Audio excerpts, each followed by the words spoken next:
mornings and good afternoon to people who are standing up against some of the ugliest, most vicious hate that we have seen in this country in years.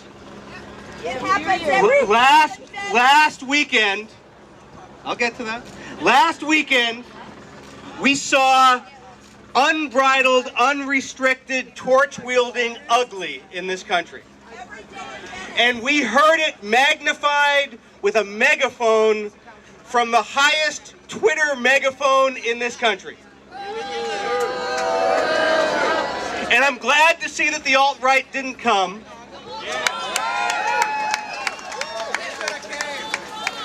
And I'm glad to see that so many of us came to say that that voice is not welcome here.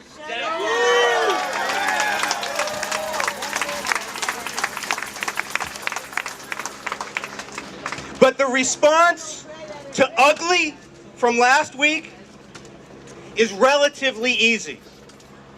The response to ugly is to stand up and to show up and say, hell no. The response to ugly is to say, not here, not now, not ever. But standing up to racism and dismantling it are two entirely different things. Standing up to racism, one of our greatest tools are these signs that we're carrying today. Dismantling it, especially for all of the white folks here like me and so many of you, requires a different tool. It requires a mirror.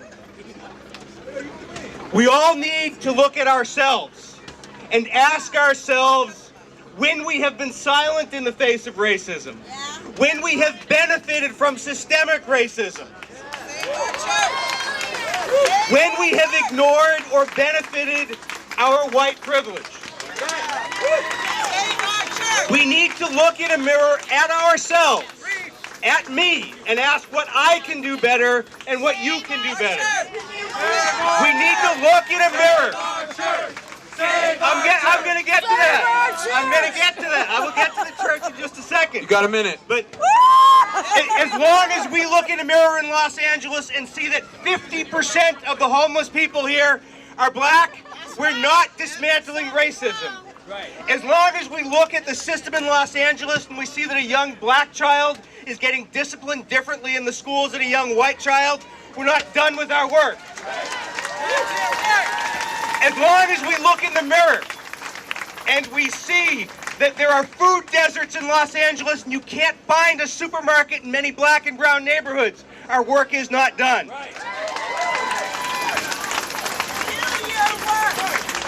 As long as we walk in our stores, if we look in the mirrors in those stores and see that the white people are not being followed by security people like the black and the brown people are, we are not done with our work. In the face of last week, I am looking in the mirror, and I am looking at the white privilege that I benefit from, and looking at what we can do to dismantle systemic racism here in Los Angeles and in our society. So yes, I will do what I can to help save that church. I will do what I can to help dismantle a broken criminal justice system. I will do what I can to help dismantle the redlining in Los Angeles. We all need to do this together. And when we leave here and we put down our signs, let's all look in the mirror and ask how we can change ourselves so we can change society. Thank you.